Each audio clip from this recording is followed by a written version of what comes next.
Hello दोस्तों, हमारी आज की कहानी है ससुर जी सीधे मुँह सासू माँ से बात नहीं करते थे तो बहू ने सिखाया सबक। कहानी पसंद आए तो हमारे चैनल को सब्सक्राइब जरूर करना। विनोद जी की थाली में खाना खत्म होते ही माधुरी आदत अनुसार पूछ बैठी, आज सब्जी कैसी बनी थी? वैसी ही बनी थी जैसी तुम रोज बनाती हो, ना तेल मसाला था ना रंग रूप। जब अच्छे से जानती हो कि मैं यही बोलने वाला हूँ, फिर क्यों अपनी बेइज्जती कराने बार बार एक ही सवाल पूछती हो? आज सब्जी कैसी बनी थी? आज सब्जी कैसी बनी थी? तुमसे अच्छी सब्जी तो कॉलोनी का चौकीदार बना देता है।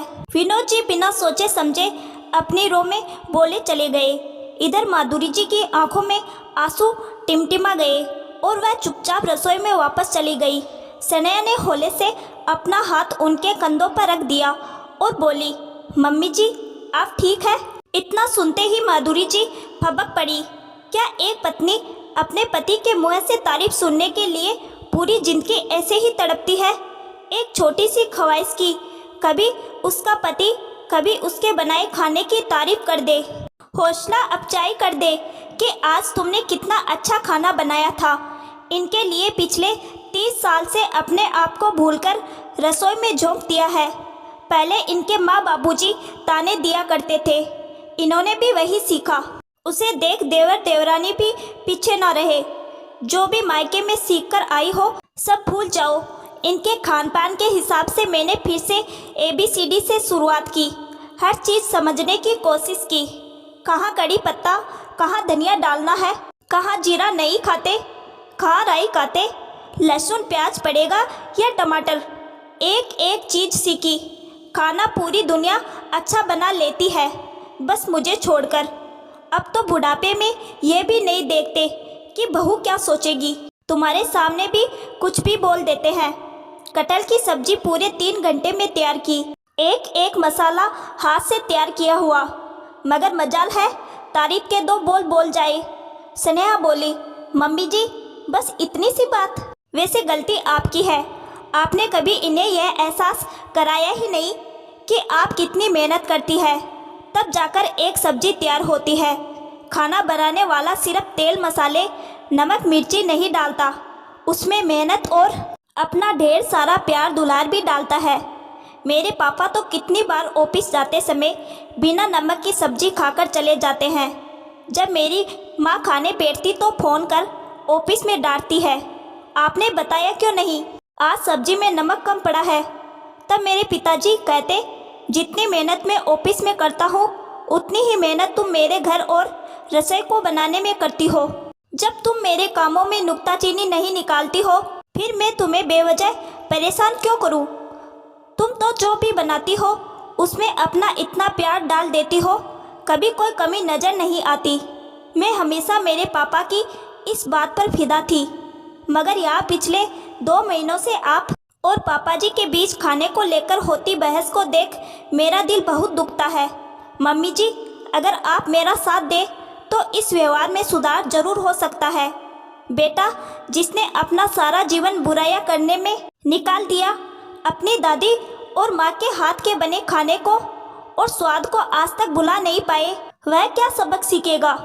जाओ बेटा, सोमवार को तुम्हारी मीटिंग है, अपने ऑफिस की तैयारी करो। मैं तो जीवन भर ऐसे ही रोती रहूँगी। फरमाइश की पूरी करते करते मेरा दम निकल जाएगा और तारीफ सुनने की अधूरी ख्वाहिश हमेशा अधूरी रह जाएगी। मम्मी जी थोड़ी जिद आप ही छोड़ दीजिए, मेरी बात सुनिए ना। बोल उन्हें कुछ बात कहती है जिस पर माधुरी राजी हो जाती है। अगले दिन रविवार था। विनोद जी बोले, आज आलू मटर मक्के की रोटी धनिया पुदीना की चटनी बना लो, काफ़ी दिन हो गए। देखो नए मटर आलू लेकर आया हूँ, थैले की तरफ इशारा करते हुए बोले। तभी स्नेहा रसोई में आई और बोली, पापा जी आज तो मुझे आपके हाथों से बनी सब्जी खाने का बड़ा मन है। रोहन बता रहे थे आपको खाना बनाने की बड़ी समझ है और मम्मी जी ने तो आज तक कभी आपके पसंद की सब्जी तक नहीं बना पाई। मैं चाहती हूँ मुझे आपके हाथों का खाना खाने का सौभाग्य प्राप्त हो। विनोद जी अपनी तारीफ सुन फूले न समाये, सोचा बहू के सामने इम्प्रेशन जमाता हूँ। हाँ हाँ, हॉस्टल के दिनों में हम सब दोस्त मिलकर सिगड़ी पर खाना बनाया करते थे। ये तो मेरे बाएं हाथ का खेल है। तुमने तो मेरी अधूरी ख्वाहिश पूरी कर दी। आज मैं अपनी बहू के लिए रसोई बनाऊंगा, कहते हुए मटर छीलने लगे और रोहन को बोला, तू आलू छील। करीब 2 घंटे बाद सनेहा रसोई में पहुंची तो देखा पूरे प्लेटफार्म पर आलू, मटर, प्याज, टमाटर के छिलके पड़े हुए थे। मसाला पीसने के लिए उपयोग की हुई जार के साथ मिक्सी भी गंदी हो चुकी थी। मक्के के आटे से टेढ़ी मेढ़ी रोटियां तवे पर जल रही थी। 2 कढ़ाई जल चुकी थी। कुकर में सीटी बज रही थी, जिसे देखकर बोली, पापा जी 2 बजे तक खाना तैयार हो जाएगा ना? तो विनोद जी थोड़ा परेशान होते हुए बोले, हाँ हाँ बहू, 2 बजे तक क्यों, मैं 1:30 बजे ही खाना खिला दूंगा। 1:30 बजे स्नेहा और माधुरी जी डाइनिंग टेबल पर खाने का इंतजार करने लगे। थोड़ी ही देर में खाना उनके सामने था। दोनों ने खाना शुरू किया।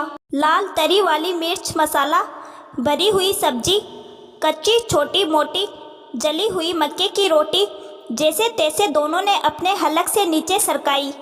मिर्ची इतनी तेज थी कि दोनों ही कुछ बोल ना पाई।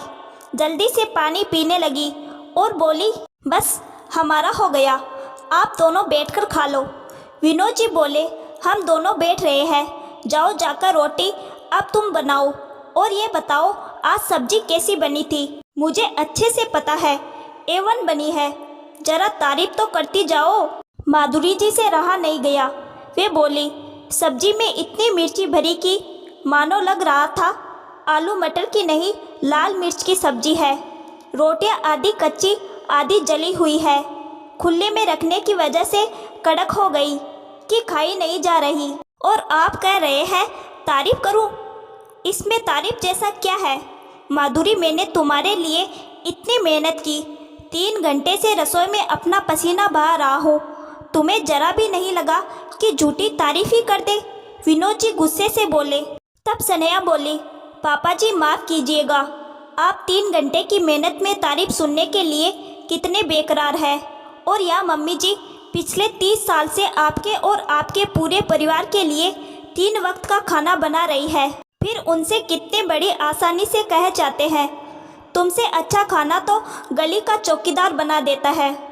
आपने कभी सोचा मम्मी जी को कैसा लगता होगा? बहू की बात सुन विनोद जी सच में आत्मा मंथन करने में लग गए। बहू सच ही तो कह रही है, एक सब्जी रोटी बनाने में कितना समय मेहनत लगती है और हम चंद सेकंड में उनके बनाए खाने की बुराइयां कर देते हैं।